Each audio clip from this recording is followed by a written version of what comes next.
cierre el Congreso de la República si es que nuevamente se insisten en estas riñas tanto entre el Congreso y el Ejecutivo. Y por eso vamos a hablar, además de otros temas, con el exministro del Interior, Dimitri Semanche, que ya se encuentra con nosotros. ¿Cómo está? Bienvenido al programa. Buenos días. Buenos días, señorita Mendoza. ¿Cómo está? Muy bien, muchas gracias por atendernos. En principio, teniendo en cuenta que usted también ha sido parte del Ejecutivo, es verdad que también evidentemente domina el tema político. Quería consultarle a propósito de estas declaraciones que ha dado el ministro de Justicia, Félix Chero, sobre la eventual posibilidad de cerrar el Congreso si es que la mesa directiva se muestra de alguna forma obstruccionista. ¿Cuál es su apreciación al respecto? Bueno, yo siempre he opinado que todo debe darse dentro del marco constitucional, ¿no? En el marco constitucional está previsto las formas, las maneras y el modo en el que el presidente tendría la oportunidad de cerrar un parlamento, ¿no? Más allá de eso, no se puede determinar una forma distinta. Porque lo que él ha mencionado es que si es que la mesa directiva no genera consensos, ¿no? Por lo que se consideraría la eventualidad disolución del mismo. ¿Considera que es oportuno señalar ese tipo o dar ese tipo de declaraciones, más aún cuando, y esto hay que reconocerlo, tanto el Congreso como el Ejecutivo pues tienen una alta desaprobación? ¿Es pertinente hacer ese tipo de anuncios? Lo que no es pertinente es que desde el inicio del gobierno del presidente Pedro Castillo se ha intentado en todas las formas acabar con el gobierno, vacarlo, destituirlo, suspenderlo.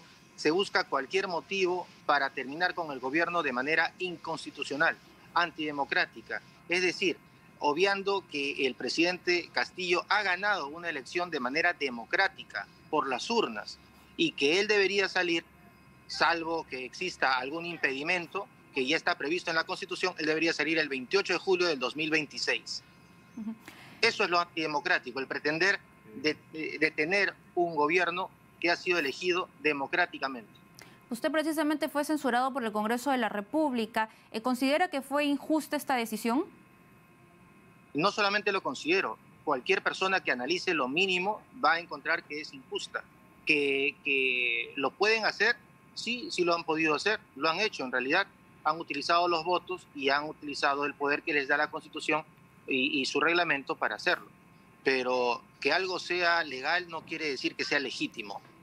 ¿Y qué espera de esta nueva mesa directiva? Ha pasado ya un año, estamos cerca de cumplir un año, tanto para el Ejecutivo como para el Congreso de la República, donde hemos podido ver que se han aprobado leyes, muchas de ellas denominadas populistas, que especialistas también han hecho hincapié en lo controvertido de las mismas. ¿Cuál es el balance que usted puede realizar tanto desde los dos lados, ¿no? Desde el Congreso de la República, pero también como haber sido parte del Ejecutivo? A ver, en principio, tenemos un Congreso que en todo momento ha tratado de acusar al presidente de comunista. No hay una sola acción que haya demostrado que este gobierno es comunista. Segundo, lo ha estado culpando de que quería cambiar la Constitución. Era una propuesta del presidente durante la campaña, lo solicitó ante el Pleno del Congreso. El Pleno del Congreso rechazó esa propuesta de Asamblea Constituyente y ahí quedó. Sin embargo, es el Congreso el que ha estado cambiando, como le ha dado la gana, los artículos de la Constitución, más de 50 artículos. Es decir, tenemos una Asamblea Constituyente de facto. Entonces, mi balance es totalmente contrario a lo que se viene haciendo desde el Congreso.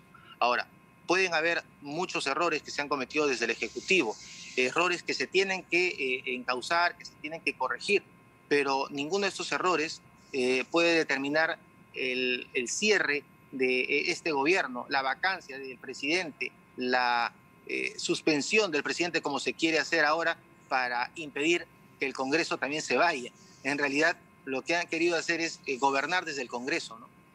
O lo que están haciendo. A propósito de lo que menciona, es la Comisión de Fiscalización y eso ya se aprobó en el Pleno del Congreso, este informe del caso Zarratea que presenta o impulsa una acusación contra el presidente de la República, Pedro Castillo. ¿Considera que esto es desproporcionado, que esto debería correr netamente por la vía del Ministerio Público y eventualmente por el Poder Judicial? Totalmente, totalmente. Es decir, volvemos a buscar la razón de la sinrazón. Cualquier cosa se quiere buscar para detener el gobierno del doctor Pedro Castillo, del señor Pedro Castillo, ¿no? Entonces, a su juicio, ¿este Congreso de la República podría ser disuelto bajo qué causales, según a su criterio? Bueno, las causales que están previstas en la Constitución. Si este Congreso determina bloquear o censurar en 2 momentos al Premier, tendría que ser cerrado. Hay que tener en cuenta que este Congreso es el que ha incluso cambiado las reglas de juego. Ahora ya no hay el voto de confianza, es decir, ha recortado las posibilidades del Ejecutivo para su propio cierre del Congreso, ¿no? En algún momento el presidente de la República también señaló de que iban a haber cambios, no tanto en el gabinete y que iban a haber sorpresas en ese discurso del 28 de julio. ¿Cree que es necesario hacer cambios, recambios en la composición del gabinete ministerial? Siempre es bueno refrescar y siempre es bueno tratar de escuchar no necesariamente a los que quieren vacarlo, sino a la población, ¿no? La población siente que no se están resolviendo necesariamente todos los problemas del país. En el caso, por ejemplo, del sector interior, el principal pedido de la población es disminuir los índices de delincuencia. Desgraciadamente, al Congreso poco o nada le importó ese tema. Nunca escucharon el plan, el programa que se tenía para enfrentar este tema. Desde la segunda semana de gestión, en mi caso, ya se me estaba solicitando la censura y me hicieron ir al Congreso 5 veces y una al Pleno, ¿no? Entonces, imagínense trabajar para solamente responderle al Congreso. No es posible resolver los problemas por los cuales uno ha sido designado, ¿no? Y ahí precisamente vamos a abordar el tema de la seguridad ciudadana, sin duda que es importante y es un tema de relevancia. Pero para concluir con el tema político, es decir, entonces, ¿en qué sectores deberían hacerse esos cambios para poder refrescar ese gabinete? ¿Cuáles creen que son los críticos? Eso lo debe determinar el presidente y el premier, ¿no? Pero desde su opinión, desde su opinión. No, es que mi opinión puede ser variada y sin embargo yo creo que esa es una potestad del presidente que tiene que determinarlo, ¿no? Y en todo caso, si él me los consulta, le sugeriré algunas cosas. ¿Cree que en esta oportunidad, porque muchas veces se ha hablado acerca de la hoja de vida de las personas que asumen cargos públicos, ¿no? Y muchas de ellas, pues algunas están reñidas con la justicia, otras no cuentan con la experiencia de vida. ¿Cree que en esta oportunidad, pasado un año y haber madurado dentro del Ejecutivo, es necesario poner énfasis en la designación de estos funcionarios, es decir, hojas de vida intachable y con experiencia comprobada? Totalmente, pero eso tampoco va a asegurar la permanencia del gobierno. En mi caso, por ejemplo, 22 años de experiencia en el Estado, en organismos internacionales, preparado académicamente para enfrentar este tema, técnicamente, con un equipo sin cuestionamiento, y sin embargo terminé censurado a las 5 semanas. Entonces, eso de que no sean cuestionados, sean intachables, es solamente referencial, ¿no? Porque muchas veces hasta prefieren este Congreso que me censuró. En 3 oportunidades tuvo la oportunidad de censurar al señor Silva y no lo hizo. La pregunta sería, ¿por qué no lo hizo? ¿Será porque el señor Silva tenía que ofrecerles puentes, carreteras o algo así? Es decir, ¿ha habido un doble discurso a su criterio en el Congreso? No es a mi criterio, es al criterio de cualquier persona que simplemente quiera verlo, ¿no? Porque el argumento que ellos usaron precisamente fue de que no se ha podido todavía hasta el momento llegar con el paradero de Juan Silva, pero con Bruno Pacheco también y Fray Vázquez. Y la pregunta, sin duda, y si me permite por favor formularle la pregunta, exministro, es acerca de lo que muchos ciudadanos se deben estar preguntando, ¿no? ¿Por qué todavía es tan complicado dar con el paradero de estas personas prófugas, ¿no? ¿Cuáles son los mecanismos que tienen que seguir para poder agilizar con la captura de los mismos? No, yo entiendo que la policía está haciendo todo lo humanamente posible. El tema no es que... parece que las personas que exigen la captura no se dan cuenta que es difícil ubicar a una persona, ¿no? El señor Víctor Aritomi, ¿cuántos años se tiene y no se le ubica? Al ex gobernador de Lima, también, ¿hace cuántos que no se le ubica? A los tíos de Keiko Fujimori, ¿cuántos años se tiene y no se le ubica? Ya, pero acerca de estos casos Y por eso quiero comentarle porque es bueno conocer las dos partes, lo que dijo en su momento Samir Villaverde en una entrevista. Él había asegurado que el exsecretario general del despacho presidencial, es decir, Bruno Pacheco, y también del sobrino del presidente Fray Vázquez, lo habían alertado sobre su detención y el allanamiento de su vivienda. Y él había señalado que la información se los había proporcionado miembros de la DIRI, de la Dirección Nacional de Inteligencia. ¿Es posible filtrar eso? Porque ese tipo de declaraciones dan a pensar de que existe dentro de este grupo personas que están tratando de resguardar a estos prófugos de la justicia. A ver, en principio, la DINI no pertenece al Ministerio del Interior. La DINI está adscrita a la PCM. Segundo, no sé qué información tenga el ex presidiario Samir Villaverde, que de empresario no tiene nada, ¿no? De empresario no tiene nada, parece que nos hemos olvidado quién es, ¿no? y cuál es su historia. Pero más allá de eso, cualquier cosa que diga cualquier persona tiene que ser probada. Yo puedo decir muchísimas cosas. El tema es que tengo que decirlas con pruebas. Él dice que tiene la información, que muestra la información.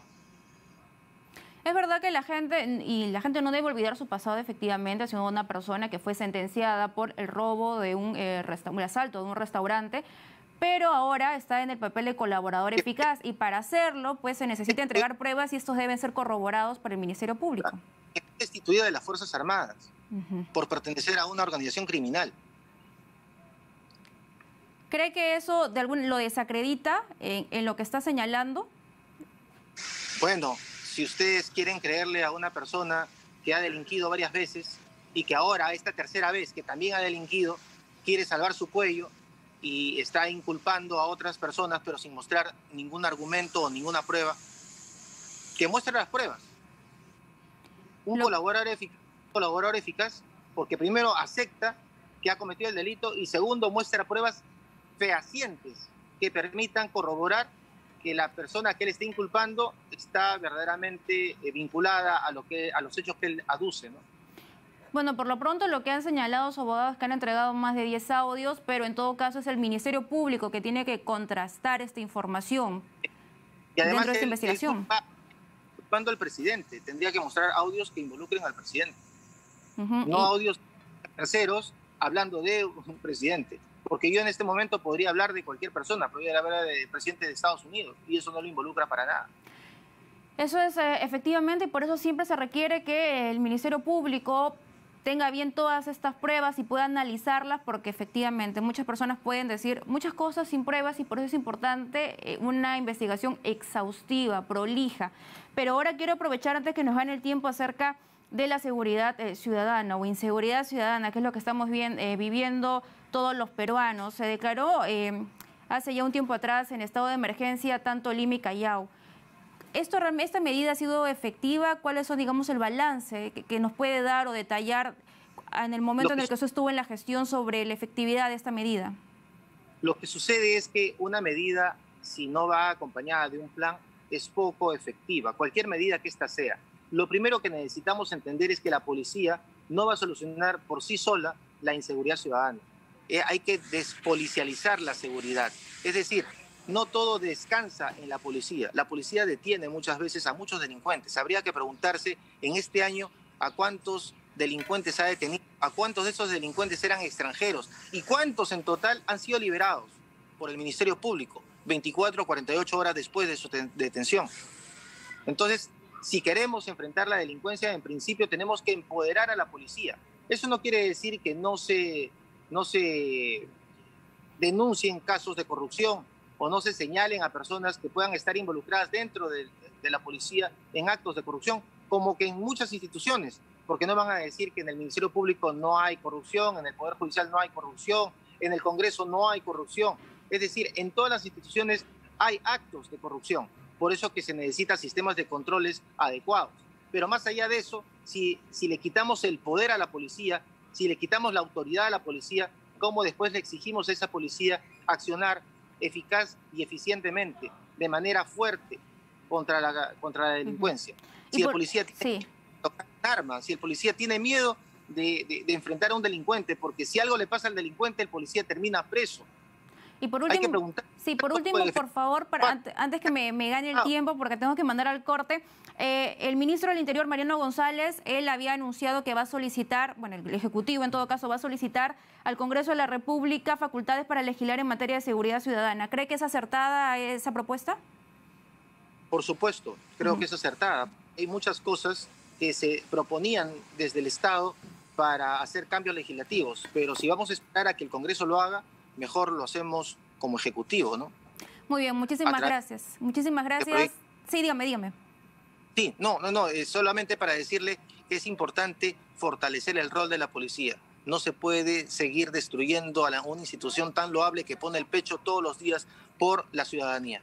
Muy bien, muchísimas gracias por esa entrevista. Ha sido con nosotros el exministro del Interior, Dimitri Senmanse. Momento de irnos a una pausa, pero al volver todo lo que viene ocurriendo con respecto al paro que están acatando los transportistas y conocer cuál es la problemática que se vive en las distintas regiones de nuestro país.